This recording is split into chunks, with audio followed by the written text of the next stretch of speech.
안녕하십니까, 이진우입니다. 메시가 이끄는 아르헨티나 축구대표팀이 카타르 월드컵에서 우승을 했죠. 국민들이 광장에 쏟아져 나와서 기쁨을 만끽하는 장면을 전 세계가 부러운 시선으로 지켜봤는데요. 이 나라가 이렇게 축구에 진심인 이유는 역설적으로 불안한 경제 상황 때문이라는 분석도 함께 나오고 있습니다. 고물가와 고금리가 이어지는 상황에서 경제는 파탄에 이를 정도로 심각하고 정치적으로도 불안한데, 그럴수록 청년들이 축구에 몰입하는 그런 현상이 나타나고 있다는 거죠.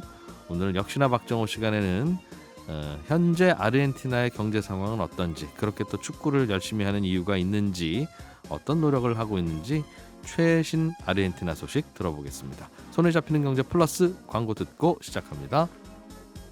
아르헨티나는 아마 연령대가 어떤 분이냐에 따라서 어떤 것으로 기억하는지가 각자 좀 다른, 마라도나로 기억하는 분도 있고 이번 월드컵으로 기억하는 분도 있고, 조금 좀 나이가 드신 분들은 예전에 유행했던 엄마 찾아 산말리라는 만화 영화가 그게 아르헨티나로 엄마 찾아서 다니는 만화 영화였다 하면서도 기억하는 분도 계실 것 같습니다. 우리가 이런저런 사진으로만 기억하고 있는 아르헨티나 속사정은 어떤지 오늘은 그 얘기를 좀 들어보죠. 역시나 박정호 명지대학교 특임 교수님과 함께 아르헨티나 여행 떠나봅니다. 어서 오십시오. 예, 안녕하세요. 예, 이거 들고 오실 줄 알았습니다, 제가. 월드컵의 열기가 조금 좀 가셔가는 분위기입니다만, 그래도 진짜 이 나라는 저는 개인적으로 부러워요. 어떤 점 때문에요? 축구 진짜 잘하잖아요. 맞습니다. 예, 예. 아무리 뭐 다른 어려움도 많다는 얘기는 들었는데 그래도 좀 부럽습니다. 예. 예. 오늘 좀 들어보시면 아시겠습니다만 이 나라에서 진짜 축구에 대한 애착이 많을 수밖에 없는 여러 가지 경제적인, 사회적인 상황도 있고요. 뭐 그래서 이게 꼭 부러워할 만한 일인가라는 퀘스천 마크도 있긴 있는데 결국은 또 결론을 가보면 정말 부러운 나라구나라는 여러 가지 점들을 알게 되실 것 같습니다. 아니, 월드컵에서 우승까지 했는데 네.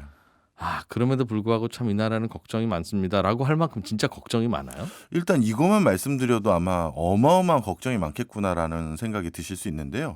오죽하면 이번에 월드컵 우승 트로피를 들어올린 메시가 뭐라고 했냐면 지금 우리의 우승이 아르헨티나 국민들에게 위로가 됐으면 좋겠다. 와. 이런 표현을 했거든요. 그러니까 항상 위로할 준비가 되어 있는 나라는, 위로받을 준비가 되어 있는 나라네요. 그럴 수도 있겠네요. 와. 자, 그 이유가 뭐냐? 바로 경제 때문인데요. 아르헨티나의 지금 경제 상황을 우리가 상징적으로 알 수 있는 대목은 아르헨티나의 기준 금리가 75%입니다. 응? 우리가 뭐 한 3% 4% 가는 그 금리가, 맞습니다. 기준금리가 75라고요? 75%. 그러면 거기에 대출 금리는 그거보다 훨씬 높을 거고, 예금 금리도 높을 거고. 그러니까요.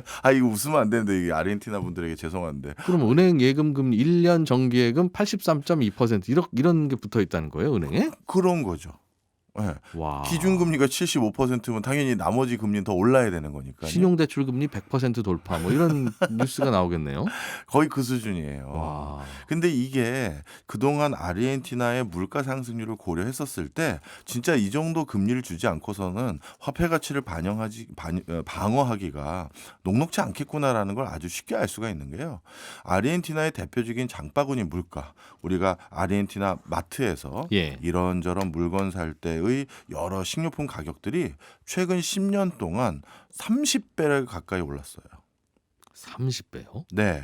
그러다 보니 물건 가격이 30배 오르는 것을 어떻게든 더 끌어내리기 위해선 화폐 가치를 올려줘야 되는데 예. 그러려면 진짜 기준금리가 진짜 75%는 돼야 되겠구나라는 게 저절로 끄떡여지긴 합니다. 아니, 아르헨티나도 우리 지구에 있는 나라잖아요. 네. 뭐 예를 들면 화성에 있는 나라면 네. 저기는 시금치가 요즘 잘 안 자라나 보다 할 수 있는데, 그래서 물가가 오르겠지 싶은데, 지구는 요즘엔 뭐 이쪽에서 나는 물건 저쪽에다 갖다 쓰고 서로 이제 섞는 거니까, 마치 우리로 치면 조금은 과장하면 충주는 물가가 싼데 청주 물가가 요즘 난리예요? 뭐 이런 얘기하고 비슷하게 들려요. 아니, 그럼 서로 갖다 쓰면 되는데 네. 왜 아르헨티나만 물가가 이렇게 높습니까? 이게 참 늘 우리 경제학에서 자주 얘기하는 그 어떻게 보면 개념인데 예. 자원 부국의 비극 이런 표현을 많이 쓰거든요. 정말 너무 가진 게 너무 많아서 예. 그래서 이렇게 된 대표적인 나라가 바로 아르헨티나입니다. 좀 설명을 좀 드릴게요. 예. 아르헨티나는 현재 기준으로 광물 자원 분야에서 세계 6위에 해당돼요. 그러니까 우리가 자원 많은 나라 그러면 호주나 사우디나 뭐 이런 나라들 생각하지 않습니까? 예. 근데 지구 정 반대편에 있다 보니까 우리에게 잘 안 알려졌을 뿐인 것이지 세계에서 광물 자원이 6번째로 가장 많은 나라가 아르헨티나인데 근데 이것도 정확한 수치가 아니에요. 왜냐하면 아르헨티나 국가는 전 국토의 75%는 아직 미개발된 상태로 그냥 두고 있어요. 그러니까 그 지하에 뭐가 있는지 대충 뭐 금 엄청나게 있을 것 같고 뭐 굴이 엄청나게 있을 거가 뻔히 보이는데 예. 놔두고 있거든요. 아니 얼른 캐서 쓰지 경제 어렵다며 무슨 뜻이에요? 이제 이것도 좀 하나씩 말씀을 드릴 텐데 예. 이렇게 광물 자원을 세계에서 6번째로 많이 가지고 있는 나라가 예. 전체 GDP에서 광물 산업이 차지하는 비중은 2010년도까지 5%가 안 됐어요. 왜 그러죠? 농사가 또 너무 잘 되기 때문이에요. 와. 그러다 보니까 굳이 땅까지 파고 들어갈 게 아니라 농사가 어느 정도냐 하면 그냥 차 타고 가다가 씨 쫙 던져 놓으면 세상에 빼곡하게 자라요. 야. 그러다 보니 밑에 것도 캘 필요가 없는 거죠. 그래서 이렇게 많은 광물 자원이 있으니 흔히 말해서 사우디나 베네수엘라라든가 이런 데처럼 엄청나게 캐서 수출하고 있다가 그것마저도 유가 떨어져서 또 다른 자원 가격 떨어져서 지금 낭패 보고 있구나. 그게 아니고요. 네. 세계에서 6번째로 자원을 많이 가지고 있고 이것도 국토의 75%는 개발 안 했으니까 아마 개발하기 시작하면 세계에서 3등, 2등 뭐 일로 올라갈 가능성이 높겠죠. 예. 그렇게 많은 자원을 캐지도 않고 있고 그냥 지금까지 하고 있는 건 농업 가지고 먹고 산 거예요. 그러면 부자여야 되잖아요. 네. 뭐 예를 들면 사우디가 석유 캐는 거 말고는 다른 사업 안 하는 이유가 그냥 석유로만도 충분하니까 그런 거 아니겠습니까? 지금은? 네. 그러면 아르헨티나도 자원 개발을 할 필요가 없어서 안 하는 그런 거라면 나머지로도 잘 살아야 되는데 중요한 지적하셨어요. 힘들기는 힘들다면서 왜 그런 건 안 캐고 이해가 도무지 안 되는데요. 그게 바로 농업이 가진 특수성 때문인데요. 예. 이게 석유와 그러니까 광물이나 그냥 천연 자원하고 농업이 가진 경쟁력의 차이인데 석유는 예를 들어서 사우디 왕실이 이렇게 미국이나 영국에서 전 세계 유가를 떨어뜨려 좋아 나 안 팔아 그리고 버텨도 돼요. 석유는 예. 그렇죠. 안 캐면 되니까. 예. 내년에 캐면 되니까. 근데 농업 올해 소 다 키우고 밀, 옥수수 다 키웠는데 안 팔아 그러면 그 농작물은 썩어서 버려야죠. 그렇죠. 교섭력 차원에서 어떻게 보면 세계적인 메이저 곡물 회사라든가 이런 데다 휘둘리는 거예요. 그리고 더 정확히 말하면 아르헨티나는 중남미 여타 국가와 달리 어떻게 됐다? 전 국민의 97%가 백인이에요. 그러다 보니까 이번에 프랑스와 아르헨티나 결승전이 되게 특이했었죠. 아르헨티나는 중남미 국가인데 유럽 사람들 같은 백인들이 다 뛰고 있고 예. 저기 프랑스는 분명 유럽인데 흑인 분들이 많이 이렇게 네. 또 뛰고 있고 예. 이런 특이한 광경이 전개됐던 이유가 또 아르헨티나가 가지고 있는 이 특수성 때문인데요. 예. 그 아르헨티나가 가지고 있는 이 특수성 때문에 이런 좀 희한한 광경이 있는데 자, 예. 그 얘기는 무슨 얘기냐? 그만큼 아르헨티나는 유럽 경제에 많이 의존적이에요. 특히 뭐가 금융과 물류와 그다음에 유통 분야에서. 예. 그러니 농산물을 제대로 제각받으려면 농산물의 제값을 받는 데 가장 필요한 건 금융 시스템이거든요. 근데 그런 것들을 또 유럽에 의존하다 보니 제값받기가 어렵고 아하. 그리고 농산물을 생산은 하는데 네. 그거를 아르헨티나 부에노스아이레스 앞에 있는 한국까지 와가지고 가져가는 선박, 물류 이런 것도 또 유럽 회사예요. 그러니 생산만 했지 나머지를 못하는 거죠. 그러니 가격을 제값을 받기가 어려운 거죠. 우리 농촌 어려운 거하고 느낌이 비슷한 이유도 비슷한. 네. 그런 건가 보네요. 네, 맞습니다. 그래서 도저히 안 되겠다. 우리가 농작물만 가지고도 세계에서 가장 배부르고 등 따신 나라인데 실질적으로 농작물은 어느 정도냐 하면 예를 들어서 옥수수 수출은 세계 2위고요. 예. 대두 수출량은 세계 3위고요. 밀 세계 수출량은 세계 7위고요. 음. 와인 수출량은 세계 11위예요. 그러니까 먹는 것에 대해서는 가장 신의 축복을 받은 나라죠. 예. 자, 그런데 드디어 이 고질적인 농업이 가진 한계성을 인식해서 이젠 안 되겠다. 이제는 어쩔 수 없이 우리가 지하에 있는 걸 캐야겠다 결정을 합니다. 그래서 이제 앞으로 아르헨티나 그러면 농업 강국을 떠올리시면 안 되고 저기 지구 반대편에 있는 사우디라고 생각하실 정도로 광업이 주력으로 바뀔 것 같은데요.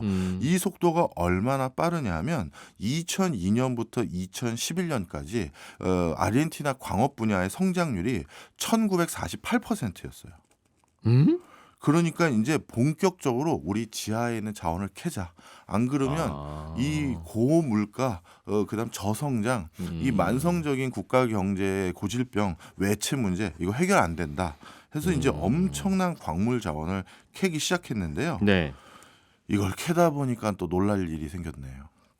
2017년도에 전 세계적으로 쉐일 혁명이라는 게 일어나지 않았습니까? 예. 그래서 이제 쉐일층이라는 이제 약간 액체 성격의 자갈과 모래가 섞여져 있는 그 층에 있는 가스와 원유를 캘 수 있는 기술이 이제 상용화됐는데 네. 그 기술을 적용할 수 있는 나라가 어딜까 하고 전 세계를 돌아봤더니 세상에 쉐일층도 전 세계 매장량 3위가 아르헨티나인 거예요.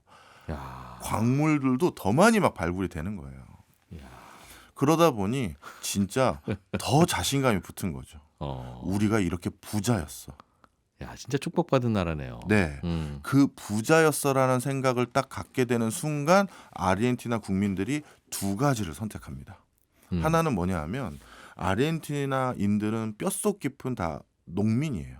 농업자들이에요. 예. 그러다 보니까 환경에 대한 경각심, 자연이 주는 어떤 축복 이걸 누구보다 잘 알아서 갑자기 광업 개발한다니까 바로 위에 있는 브라질이 아마존 열대 우림 저 훼손에서 지금 엄청난 기후 이상을 경험하고 있거든요. 예. 그걸 막기 위해서 나무 심기의 총력전을 또 하기 시작했어요. 아르헨티나 국민들이. 네, 쉽게 얘기해서 어느 동네 개발할 거면 그거 개발하는데 훼손됐던 산림만큼 면적만큼. 최소한 어디 심어야 된다. 오. 이렇게 된 거죠. 네. 그래서 지금 또 광업 개발이 아까도 뭐 2000% 가까이 성장을 하고 있지만 더 빠른 속도로 발달할 수 있는데 나무 심다가 좀 속도가 천천히. 좀 천천히 되고 있는 거예요. 어허. 그러니 이게 이제 진짜 본격적으로 탄력 붙기 시작하면 이건 진짜 세계 최강의 자원 부국은 호주가 아니라 아르헨티나로 바뀌어갈 분위기고요. 남미의 사우디. 네. 오. 자, 그다음에 나무 심는 거 이렇게 총력전을 하고 있고 그다음 또 한 가지가 뭐냐 하면 나무를 많이 심는 것도 중요하지만 이 에너지를 캐서 우리가 이 에너지를 우리가 쓰는데 자급자족하는데 이용하지 말자. 대표적으로 석유나 천연가스를 왜 또 환경 오염될까 봐요. 캐지 말자는 거예요? 그러니까 캐서 수출은 하는데 예. 우리 동네에서 쓰지 말자는 거예요. 우리가 자동차 타고 다닐 때 넣거나 그러지 말자. 예, 최대한 줄이자. 근데 자동차는 쉽지가 않으니 그래서 지금 뭘 하냐 하면 신재생 에너지 있죠. 이 신재생 에너지를 이제 좀 더 많이 써보려고 하는데요. 태양광 풍력. 네, 이 태양광 풍력 둘 다인데요. 혹시 아르헨티나는 설마 햇빛도 잘 들고 바람도 잘 붑니까? 전 세계에서 신재생 에너지를 구현하기 좋은 그 지역들을 표시한 지수가 있는데요. 예. 이것도 세계 3등입니다. 와. 저기 뭐 안데스 산맥이라고 하나요? 그 고산지대 해발 3,000m 이상 되는 데는 예. 뭐 관목이라고 해서 낮은 그 나무와 숲을만 자라고 네. 그러니까 지작물이 없는 거죠. 뭐 하나 꽂아 놓으면 바람개비 잘 돈다는 거죠. 그렇습니다. 그리고 해가 쨍쨍 비치죠. 그러다 보니까 교수님 오늘 아르헨티나 부러운 얘기하는 게 아니라 네. 아르헨티나 어려운 얘기하기로 하지 않았습니까? 예, 이제 좀 나옵니다. 예. 자, 그래서 본인들이 또 한 번 놀란 거예요. 우리가 이렇게 부자였구나. 와. 그러다 보니까 국민들이 또 뭘 선택했을까요? 굳이 우리가 열심히? 일단 축구만 열심히? 자, 그래서 국민들이 또 선택한 게 거봐. 우리가 반세기 동안 주구장창 추진해왔던 복지 강국. 복지를 제일 선도적으로 하고 복지에 대해서 진짜 뭐라고 그럴까요? 진심인 국가.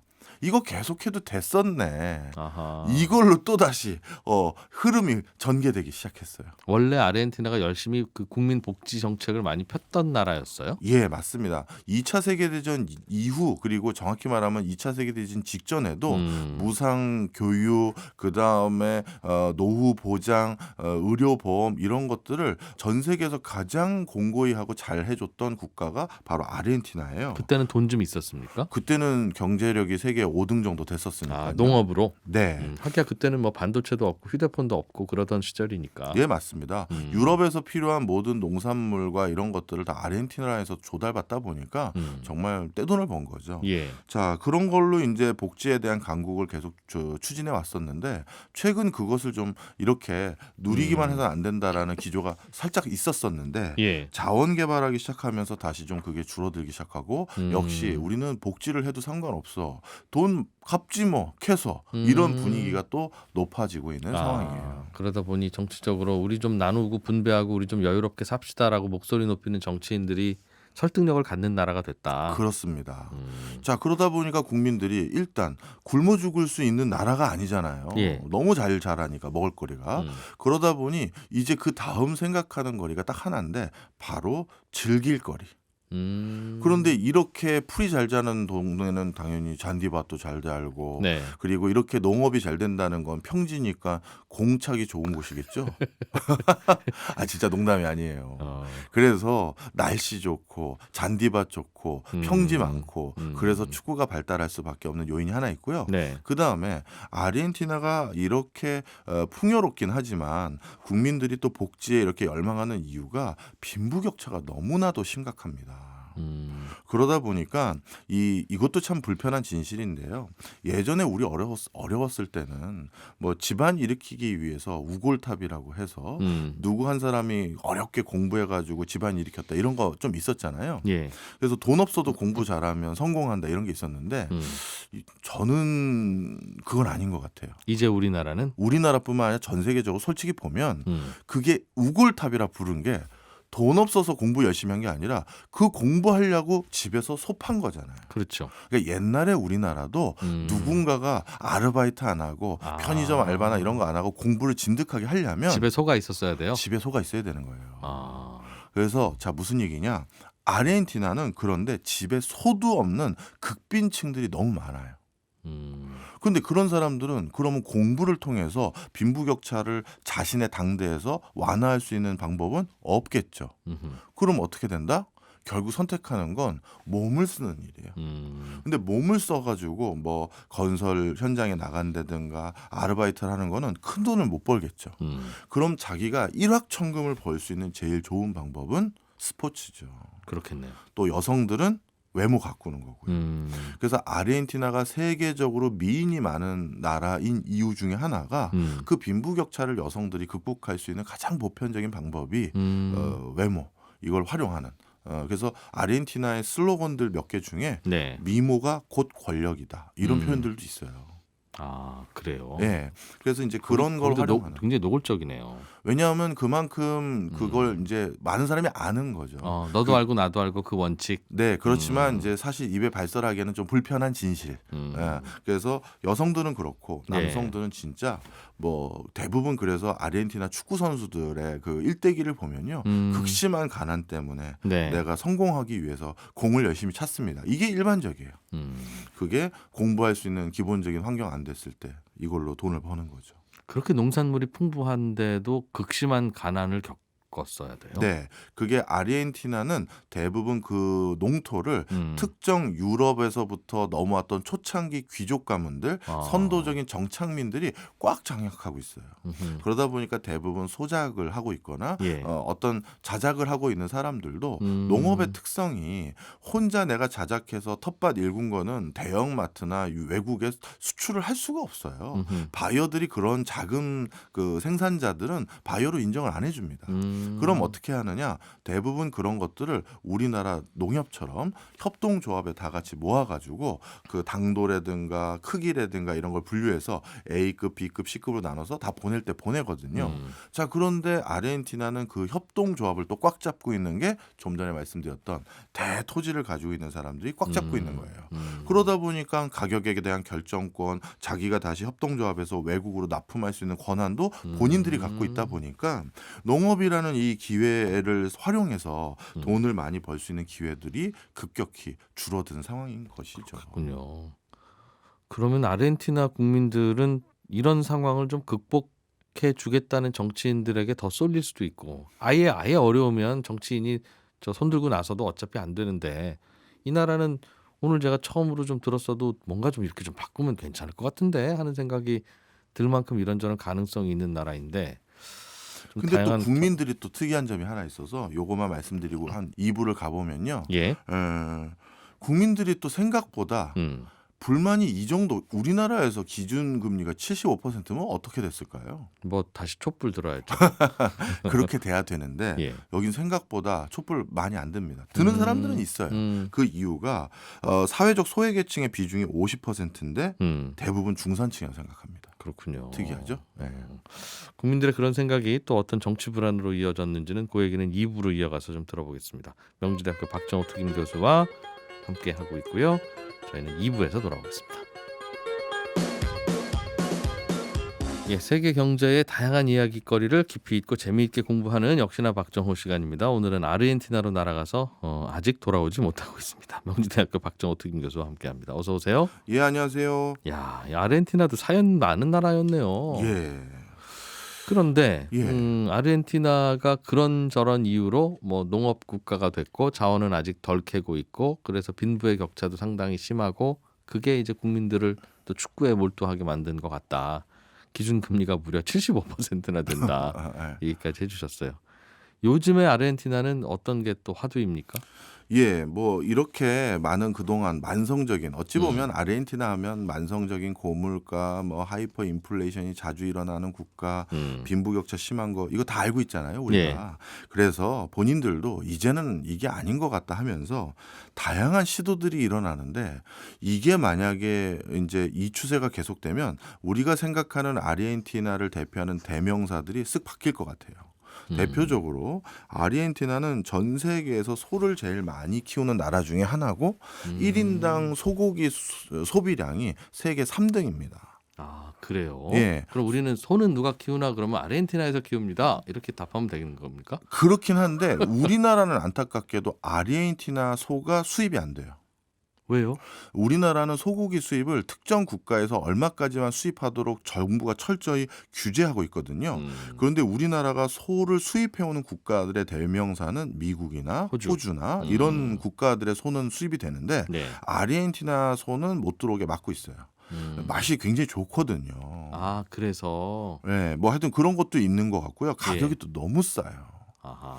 그래서 혹시나 뭐 이것도 여담인데요. 예. 방송 보시고 아르헨티나 또 가보실 분들이 있다면 아르헨티나에서는 소고기를 먹는 방법을 야 여기서도 내가 스테이크 먹어봐야지. 아 그렇게 먹으시면 안 됩니다. 왜요? 아르헨티나는 전통적으로 소를 조리하는 방법 중에 아사도라는 게 있어요. 뭐예요? 이게 뭐냐면요.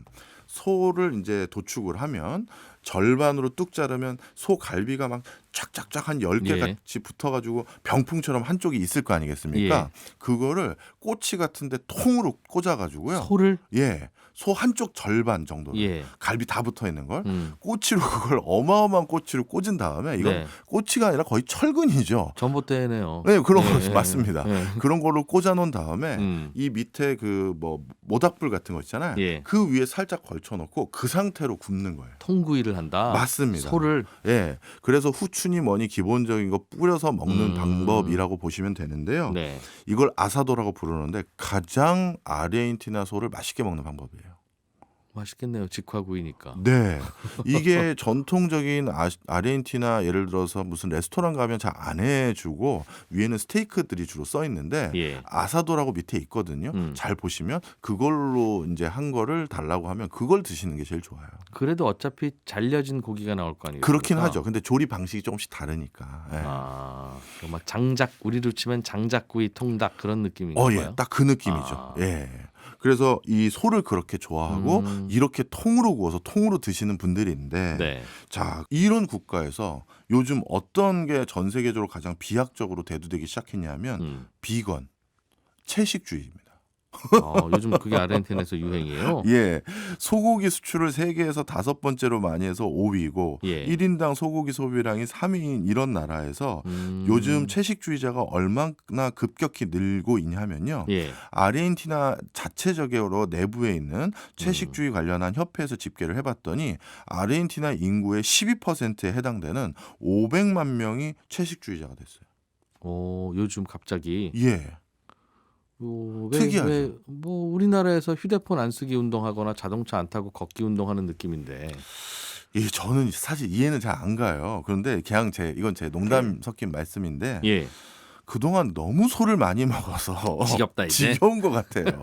제가 이렇게 생각을 갖게 된 이유가 하나 더 있습니다. 아르헨티나에서 드디어 돼지를 키우기 시작했어요.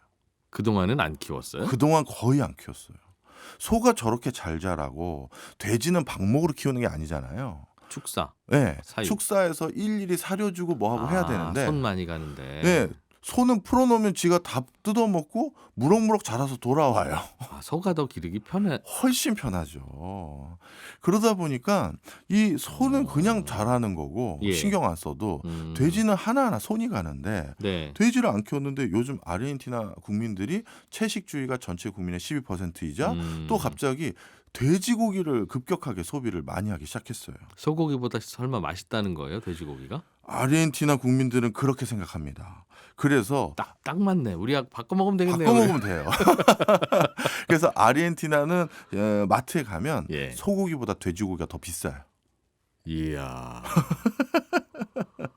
하기야 그럴 수도 있겠네요. 네, 바로 이렇게 우리가 생각하는 아르헨티나 하면 대명사로 보였던 게 지금 바뀌어가고 있고요.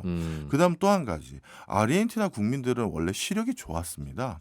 원래 초원에 사는 국가 국민들이 시력 좋잖아요. 예. 그리고 뭐 이렇게 농업하는 국민들, 또 이렇게 방목하는 국민들이 내 소 어디에 가 있지? 이런 거 쳐다보고 해야 되니까 이렇게 시력이 좋은 게 일반적인데 요즘 아르헨티나에서 가장 급성장하고 있는 산업 하나를 꼽으라고 한다면 안경과 안경테예요. 눈이 나빠지고 있어요? 예, 맞습니다.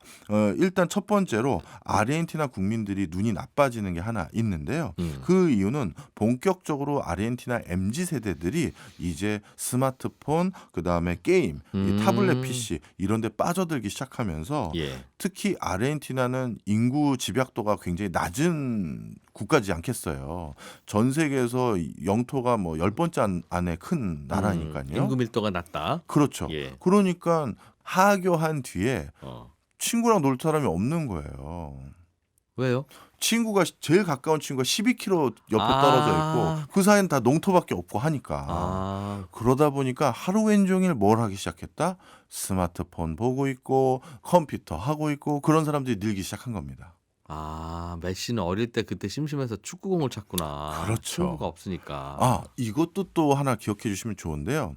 아르헨티나의 유명한 축구 선수들은 네. 저 시골의 농업을 중심으로 하는 동네에서 성장한 사람들이 아니고 도시 빈민가에서 성장한 사람들이에요. 왜? 시골의 농토에는 같이 공차할 사람도 없는 없어서. 거죠. 하기야 거기는 농사만 지으면 먹고 사니까 굳이 악착같이 축구를 할 이유가 없었겠네요. 그렇습니다. 바로 그런 것도 이제 아르헨티나의 어떤 국가적 상황을 대변할 수 있는 건데요. 자, 그러다 보니까 이렇게 진짜 눈이 급격히 나빠져서 안경을 쓰는 사람들이 늘어나서 예. 어린이 안경 수요가 급증한 것도 있고요. 또 한 가지, 갑자기 안경 자체가 패션 아이템이 돼버렸어요. 뭐 그건 우리나라도 그러니까요. 이건 특히 코로나19 뒤부터인데 아르헨티나도 역시 코로나19로 사회적 거리두기를 했잖아요.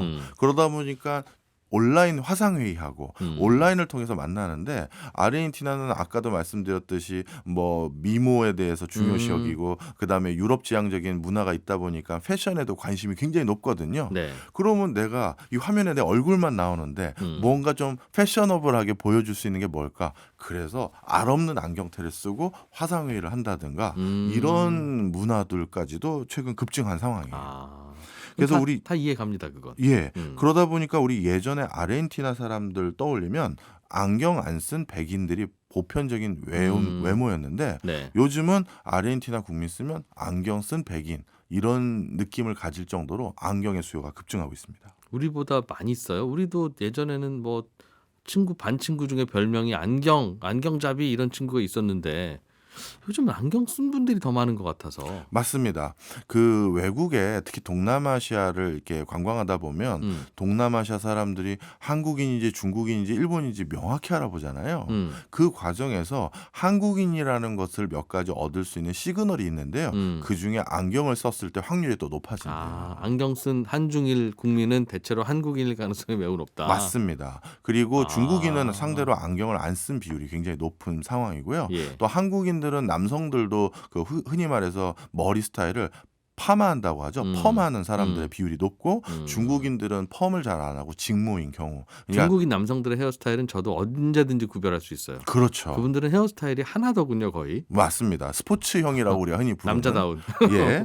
그다음에 일본은 약간 좀 뭐 이렇게 뒷머리가 좀 긴다든가 이런 네. 독특한 또 형태가 또 있었었고요. 뭐 이런 걸로 구분을 하는데 아르헨티나도 이제 대표적인 분위기가 안경을 쓰는 문화로 좀 바뀌어가고 바뀌고 있는 있다. 상황입니다. 예.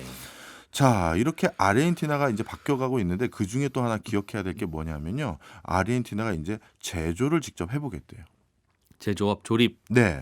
그리고 나서 선택했던 게 뭐냐면 바로 조선업입니다. 배를 만들어요? 네. 그 좀 기초적인 것부터 만들고 올라오지. 그거 배는 어려운 건데.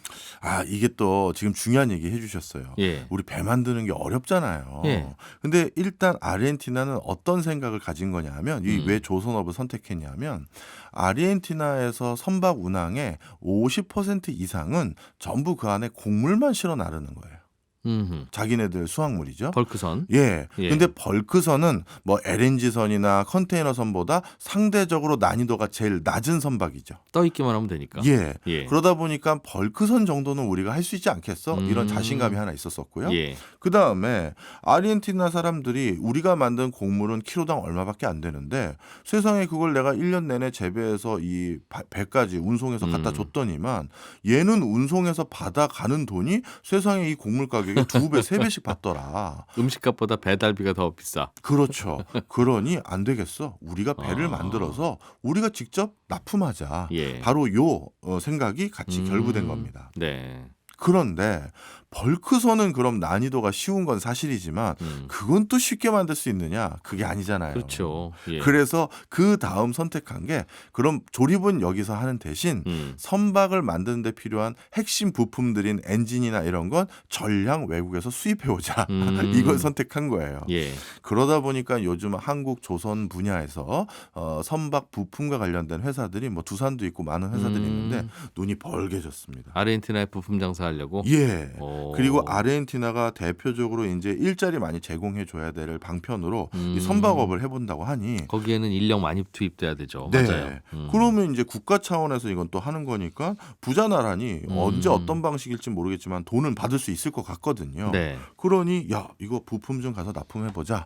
이런 붐이 지금 우리나라에서도 전개되고 있는 상황이에요. 조선업. 예. 그런데요, 저는 아르헨티나 뉴스를 그동안 봐왔던 기억을 떠올려 보면 돈 못 갚아서 국가 부도가 났습니다. 이런 이야기를 자주 들었던 것 같은데, 단골이었던 것 같은데, 네. 땅 파면 좋은 자원 나오고 뭐 심으면 관리 안 해도 농사 잘 되고 하는 나라에서 왜 돈을 못 갚았을까요, 그동안? 말씀드린 것처럼 복지를 너무 많이 약속을 한 거예요. 아. 그러니까 본인들이 농업지어서 그리고 또 광물자원 캐서 음. 국가가 벌어들인 수익은 일부 굉장히 부유층으로 거의 대부분 흘러가고요. 그리고 나머지는 그 중간 시스템을 장악하고 있는 유럽계 금융회사라든가 이런 데서 또 많이 가져가고 정작 국가가 국민들에게 복지로 제공하는 약속했던 걸 다 제공하고 나면 오히려 항상 만성적인 적자인 거죠. 근데 국민들 스스로는 이 복지 혜택을 줄일 생각이 점점 없는 거예요. 거봐, 자원 더 있었네. 이런 거죠. 그래서 계속 이제 적자 국가가 됐는데 그리고 또 한 가지 정말 낙천적이세요. 어느 정도 낙천적인지를 또 직접 알 수가 있는 장면이 하나 있었었는데요. 아르헨티나 출장을 가면요. 예. 뭐 제가 우리나라 업체들의 매장도 꼭 들어가 봐요. 그런데 그 중에서 삼성전자나 LG전자, 우리나라 가전제품만 파는 마트 같은 거 있지 않습니까? 예. 그런 데를 딱 들어가 보면 진짜 우리나라 가전제품과 반쯤은 이제 중국산이 섞여 있어요. 그래서 좋은 거는 한국산이고 좀 안 좋은 건 중국산인데 예. 거기서 특이한 게 있는데 우리나라 뭐 대형마트에서도 우리 삼성, LG 제품 보잖아요. 그런데 아르헨티나에서 본 LG 제품이나 이런 거는 우리나라에선 한 번도 못 봤던 전자제품들이 있어요. 그래요? 네. 그러니까 한국에서는 안 팔고 아르헨티나를 중심으로 한 그 중남미 국가에게만 팔기 위해서 별도의 제품들을 만드는 게 있는데 그게 뭐냐면 예를 들어서 오디오 기기 같은 경우는 예. 우리는 집에 오디오 기기를 별도로 가지고 있는 분들은 거의 없어요. 스마트폰에다가 블루투스 연결해서 그냥 그걸로 음악을 듣는 게 일반적이죠. 저희 집은 그래도 전축 있습니다. 옛날 그 전축이요? 옛날 거 갖고 있습니다. 그냥 옛날에 사서 안 파신 거예요? 아니면 새로 또 사신 거예요? 옛날에 사서 안 팔았습니다. 네. 잘못입니까? 아닙니다. 바로 그 전축 있잖아요. 예. 그거를 최신 모델로 계속 만들어서 판매하는 나라가 아르헨티나예요. 아, 그러니까 올드 패션 디자인은 되게 좋아하는데 네. 그러니까 그걸 계속 만든다는 겁니까? 그런데 그 전축도 예. 더 자세히 그 제품들 하나하나 보면 그 전축 위에 손잡이가 달려 있고요. 예. 그리고 그 전축 밑에 바퀴가 달려 있는 경우도 있어요. 야외로 들고 나가겠다는 뜻이군요. 맞습니다. 그리고 스피커가 엄청나게 크고요. 무슨 야외에서 얘기냐? 듣고 싶다는 얘기네요. 맞아요. 축제, 파티. 아하. 얼마나 낙천적인지 아시겠죠? 야. 가전제품을 살 때도 주말마다 아니면 맨 이번 달 마지막 금요일에 이 근처에 있는 사람 다 불러가지고 바베큐 파티하면서 야. 전축 끌고 나와서 스피커 빵빵하게 틀면서 탱고든 뭐든 춤추면서 술 마시는 거. 이게 그거 아르헨티나. 좋아하는 예. 정이 많은 친구들이네요. 정이 많아요. 그러다 보니까 어떤 장점이 있냐면 아르헨티나 사람들이 의심은 많은데 한 번 신뢰를 해서 거래처로 트잖아요. 그럼 거의 안 바꿔요. 그거 바꿔서 내가 몇 푼이나 더 벌까? 그런 마음도 있고 이미 관계가 설정이 된 거거든요. 주말마다 그 집 앞마당에서 같이 전축 끄집어내서 같이 놀고 즐겼던 거래처 직원인데 그렇지. 그런데 갑자기 대금 좀 안 줘가지고 내가 저 친구랑 이번 달에는 뭐 대금 안 줘서 미안. 근데 꼭 갚을게. 이렇게 되는 거지. 그 친구니까 아미고, 네. 아미고. 네. 그래서 여기는 한 번 거래를 트기만 하면 오래 가고 그리고 돈을 언젠가는 줘서 그 관계를 복원하려고 노력은 해요. 그게 경제 발전에는 오히려 해롭습니까? 해롭죠. 더 좋은 상품, 더 좋은 거래처, 더 값싼 수급처 이걸 생각을 안 하는 거예요. 신제품 개발해도 어차피 못 들어 그냥 만들지 말자가 되는군요. 그렇습니다. 그러다 보니까 한번 이렇게 터만 잡으면 예. 우리나라 입장에서는 아르헨티나에 물건도 많이 팔고 거기에서 자원도 많이 가져오고 예. 그리고 뭐 사실 아르헨티나에게 우리가 이득만 취해서는 서로 호혜적이지 않잖아요. 우리가 좋아하는 그 소고기 그거는 거기서 더 값싸게 또 들여올 수도 있을 테니 뭐 이런 것들이 서로 윈윈할 수 있는 좋은 나라예요. 네. 아르헨티나는 기준금리가 75라고 했는데 그게 이제 왜 자꾸 적자가 나니까 외국에서 수입은 많이 해와야 되는데 전축도 수입해와야 되잖아요. 네. 수입은 해와야 되는데 수출하는 물건이 싸거나 별로 없다 보니 생기는 그 적자 때문에 계속 환율이 나빠지고 그래서 수입 물가 올라가고 그런 거 모양이네요. 네, 그런 것들이 제일 크죠. 네. 얼른 아르헨티나산 수출품을 얼른 만들어야 되겠습니다. 네, 그 수출품 팔 때 또 우리나라 핵심 부품들은 또 우리나라 거가 됐으면 더 좋겠고요. 예, 일단은 메시 인형부터. 네. 참 그분은 참 하나 인형 같은 거 만들어 놓고 옆에다 두고 싶어. 자, 명지대학교 박정호 특임 교수와 함께 부러운 나라 아르헨티나의 꼭 부럽지만은 않은 이야기 잘 들어봤습니다. 고맙습니다. 감사합니다. 예, 저는 내일 아침 8시 30분 손에 잡히는 경제에서 또 한 번 찾아오겠습니다. 이진우였습니다. 고맙습니다.